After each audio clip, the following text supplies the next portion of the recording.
UPI adimen artifizialen oinarritutako enpresa bat da. Gure helburua da nolabait industria arlon gehien bat lan egiteuen operatzaileei behin eguneroko lanak errazteko edo laguntza ematea.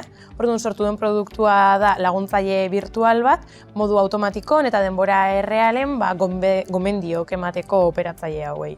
UPIk ja 10 urte dauzke enpresa motore bezala, eta hemen garatu den proiektua edo da nolabait beste negozio lerro berri bat, Mugi deitzana.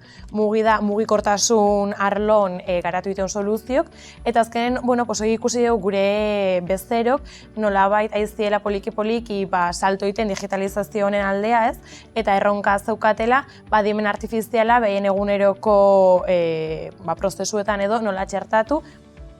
UPI izatez 2013 urten sortu zen Bidarten Frantzian, baina 2018 urten sortu zen hemen Donostien daukagun egoitza UPI Iberika enpresa.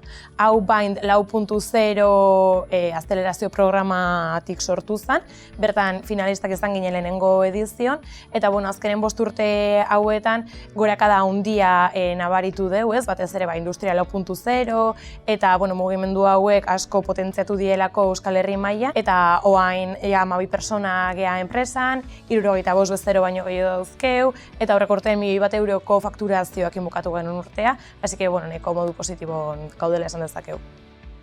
Datu horietatik erabakik hartzen laguntza dio operatzaileei ez, gomendiok emate dizkiegu. Orduan nolabait salto bat edo pauso bat gehiago eman deu, modu proaktibo bat bultzatze dugu esan eta arazoa, gertatu baino lehen determinatze deu eta soluzio ezberdina proposatze diteu. Eta nolabait Mugi negozio linea berri honek daukena ez antzekoa da.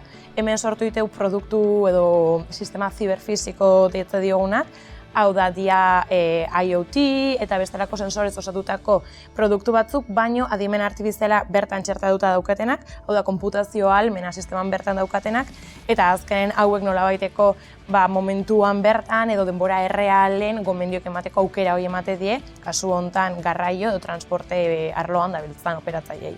Ekin Plusekin daukeun helburu nagusia nolabait da Mugi negozio lerro berri hau esplotatzea, eta hemen ikuste genuen erlazio edo sinergia bikaina sortu genezakela Donostia hiriakin, ez? Nolabait Donostia Smart City lelope hortan, Ekin Plusek laguntza handia eta bultzada handia eman digu, eta momentu hontan Donosti busekin, Donostiko garraio publikoa gestionatzen duen enpresakin lanen gabiltza eta gure produktua bertan txertatzeko aukera izan dugu.